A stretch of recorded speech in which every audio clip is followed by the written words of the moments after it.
Assalamualaikum warahmatullahi wabarakatuh. Izin memperkenalkan diri, nama Fenolia Saudara Gumai. Saya adalah anggota Lansar dari Angkatan 7, kelompok 1. Di sini saya akan mempresentasikan hasil learning journal yang telah saya dapatkan dari pembelajaran Agenda 3.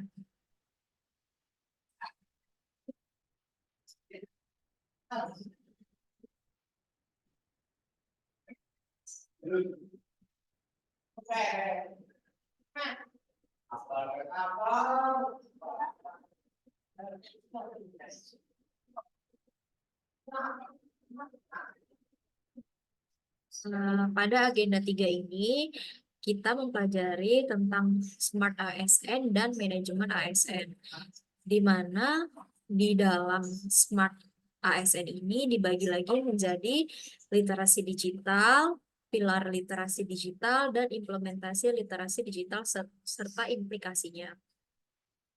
Yang saya dapatkan dari pembelajaran Smart Digital ini adalah di mana literasi digital banyak menekankan pada kecakapan pengguna media sosial dalam melakukan proses mediasi media digital yang dilakukan secara produktif. Seorang pengguna yang memiliki kecakapan literasi digital yang bagus tidak hanya mampu mengoperasikan alat, melainkan juga mampu bermedia digital dengan penuh tanggung jawab. Lalu, media digital digunakan oleh siapa saja yang berbeda latar pendidikan dan tingkat kompetensi. Nah, maka dari itu, dibutuhkan panduan etis dan kontrol diri atau self-controlling dalam menghadapi jarak perbedaan-perbedaan dalam menggunakan media digital tersebut, yang disebut dengan etika digital. Nah, dari 4 prinsip etika tersebut menjadi ujung tombak self-control setiap individu dalam mengakses hal yang berkaitan dengan berinteraksi, berpartisipasi, dan berkolaborasi di dalam ruang digital itu sendiri, sehingga media digital benar-benar bisa dimanfaatkan secara kolektif untuk hal-hal yang positif. Contoh etika yang saya ambil dari pembelajaran Smart Digital ini merupakan sistem nilai dari norma moral yang menjadi pegangan bagi seseorang atau sekelompok orang dalam mengatur tingkah lakunya menurut K. Bertens 2014 di bukunya halaman 470. Etika yang didefinisikan sebagai tata cara individu berinteraksi dengan individu lain atau dalam masyarakat.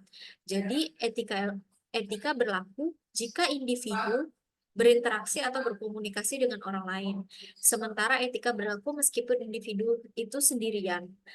Karena hal ini yang membedakan etika dan etiket ialah bentuknya. Etika itu adalah pasti tertulis dan misal kode etik jurnalistik, sedangkan etiket itu tidak tertulis atau konvensional. Eh, Setelah itu kita mempelajari tentang manajemen ASN. Manajemen ASN yang saya dapatkan adalah tentang kedudukan, peran, dan hak, kewajiban, serta kode etik pada ASN tersebut. Berdasarkan Undang-Undang Nomor 5 tahun 2014 tentang kedudukan ASN ada dua, yaitu pertama ada PNS atau pegawai negeri sipil, di mana PNS merupakan warga negara Indonesia yang memenuhi syarat tertentu yang diangkat sebagai pegawai ASN secara tetap oleh pejabat atau pembina kepegawaian untuk menduduki jabatan pemerintahan dan memiliki nomor induk pegawai secara nasional.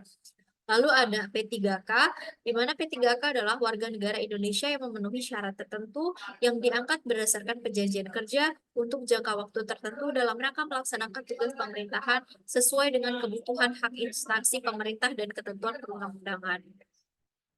Hak dan kewajiban ASN yaitu pertama adalah gaji, cuti, tunjangan, perlindungan, pengembangan kompetensi, jaminan pensiun, dan masa tua. Bedanya dengan P3K adalah P3K tidak mendapatkan jaminan pensiun dan masa tua. Kewajiban ASN yang saya ambil antara lain adalah menjaga persatuan dan kesatuan bangsa, juga melaksanakan kebijakan yang dirumuskan pejabat pemerintah yang berwenang.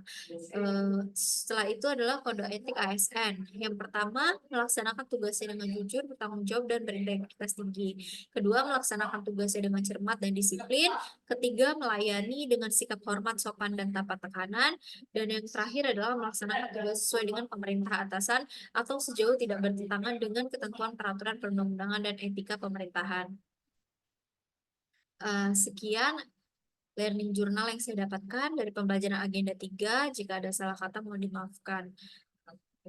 Wassalamualaikum warahmatullahi wabarakatuh. Terima kasih.